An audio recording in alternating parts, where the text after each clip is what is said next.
Quyosh nur sochgan o'sha bahor tongi hali ham esimda. Aziz bilan turmush qurganimizga endigina 1 yil bo'lgandi. Men o'zimni dunyodagi eng baxtli ayoldek his qilardim. Uning tabassumi xuddi qorong'u xonani yoritgan chiroqdek issiq va yorqin edi. Biz kichkina, eski, ammo juda shinamgina hovlida yashardik.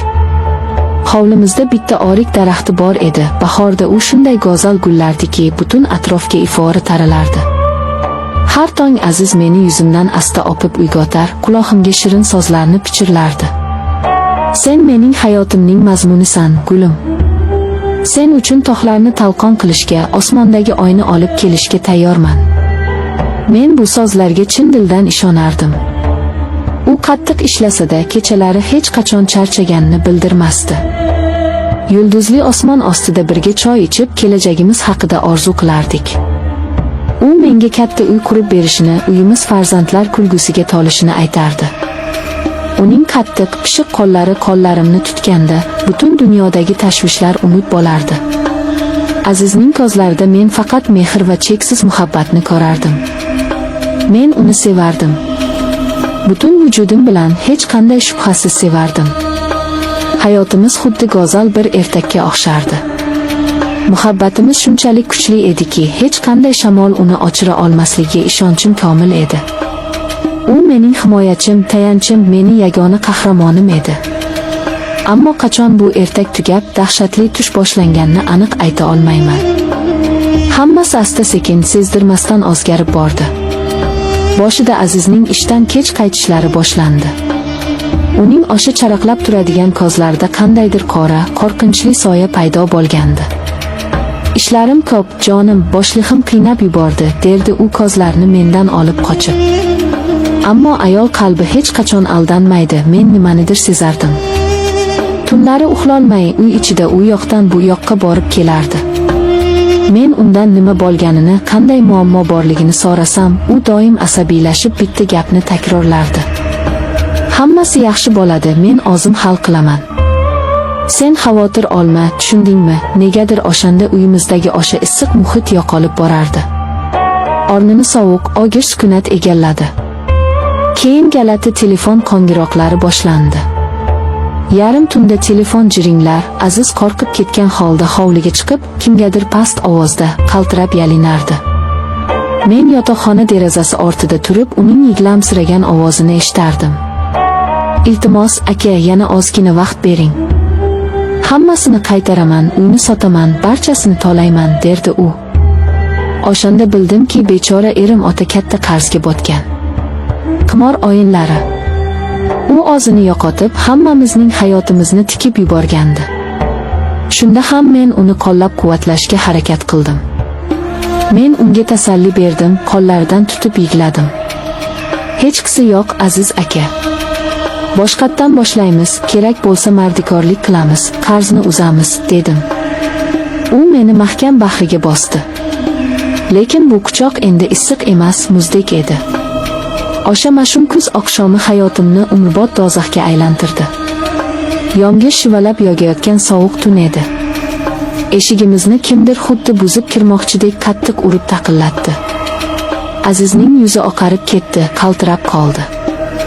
Uning ko'zlarida haqiqiy dahshatli qo'rquvni ko'rdim. U eshikni ochganda bosahida barvasta qomatli, qop-qora kiyingan 3 ta kishi turardi. Ularning o'rtasidagi odam qimmatbaho palto kiygan, yuzida hech qanday his-tuyg'u yo'q, ko'zlari ilondek sovuq bir kishi edi. Ular uyimizga xuddi o'z uyiga kirgandek bostirib kirishdi. Loy oyoq kiyimlari bilan toza gilamlarimni bosib o'tishdi. Aziz uning oldida xuddi kaltaklangan kuchukdek boshini egib qaltirab turardi. Qarzni berish vaqti keldi, Aziz, dedi past, ammo butun vujudni muzlatadigan xirillagan ovozda. Lekin sening bir chaqang ham yo'qligini, bu xaroba uying esa allaqachon bankda garovdaligini bilaman. Men qo'rqib, oshxona burchagiga qisilib oldim. Nima bo'layotganini aqlimga sigdira olmasdim. Haligi odam xonani pastkashlarcha ko'zdan kechirib chiqdi-da, oxiri menga qaradi. Uning qarashi oddiy odamning qarashi emasdi. U xuddi qassobning semiz qo'yga qarashdek qarayotgan edi. Etim jimirlab, yuragim qafasdagi qushdek tipirchilab ketdi. Senda menga beradigan hech narsa qolmadi deyishgandi, dedi u odam sekin jilmayib. Ammo uning tishlari orasidan chiqqan bu tabassum dahshatli edi. Lekin xotining juda yosh va go'zal ekan. Men Azizga yalinib qaradim.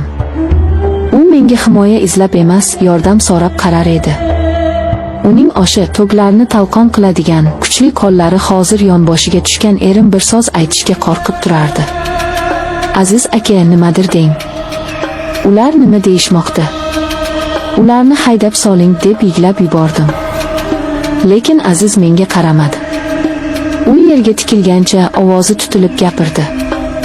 Akajonim, agar rozi bo'lsangiz, qarzimning evaziga uni oling. Hamma qarzimdan voz kechasiz. Faqat meni oldirmang. Iltimos, dunyoyim axtarilib ketdi. Quloqlarim ostida qandaydir og'ir guvillash boshlandi. Havo yetmayotgandek edi. Erim, men jonimdan ortiq sevgan, ishongan odam. Bizning orzularimiz, sevgi haqidagi qasamyodlarimiz, hammasi bir soniya ichida qora tuproqqa qorildi. U meni sotdi. O'zining iflos, qimorboz jonini saqlab qolish uchun meni pul o'rniga moldek berib yubordi. Men uning uchun inson emasdim, men shunchaki qimmatbaho buyum edim. Men yugurib borib Azizning etagiga yopishdim. Yo'q, Aziz, Xudo haqqi, bunday qilmang. Men sizning halol juftingizman. Meni bu vahshiylarga bermang deb dod soldim. Yuz-ko'zlarim ko'z yoshlarga shalabbo bo'lgandi. Ammo Aziz meni sovuqqonlik bilan itarib yubordi. Men polga yiqildim. Uning ko'zlarida endi menga nisbatan na sevgi, na rahm-shafqat bor edi, faqat o'z jonini qutqarish istagi yonardi.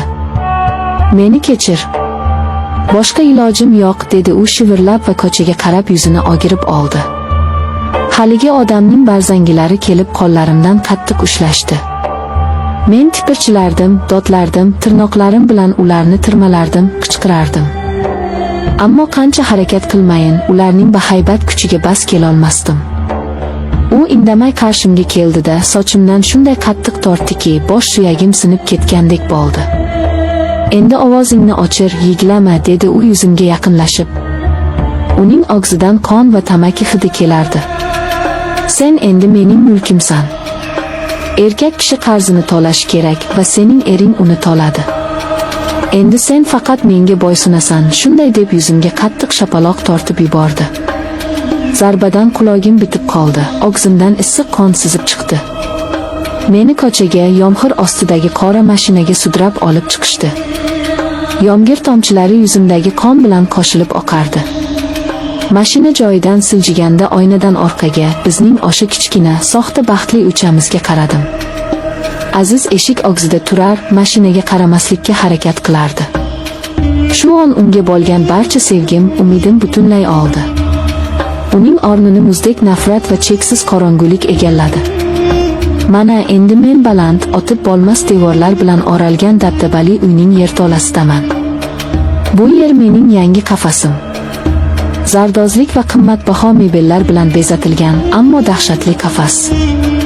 O'sha odam uchun men tirik inson emasman. Men uning kuchi, puli va shafqatsizligining ramzi, qimmatbaho o'yinchog'iman.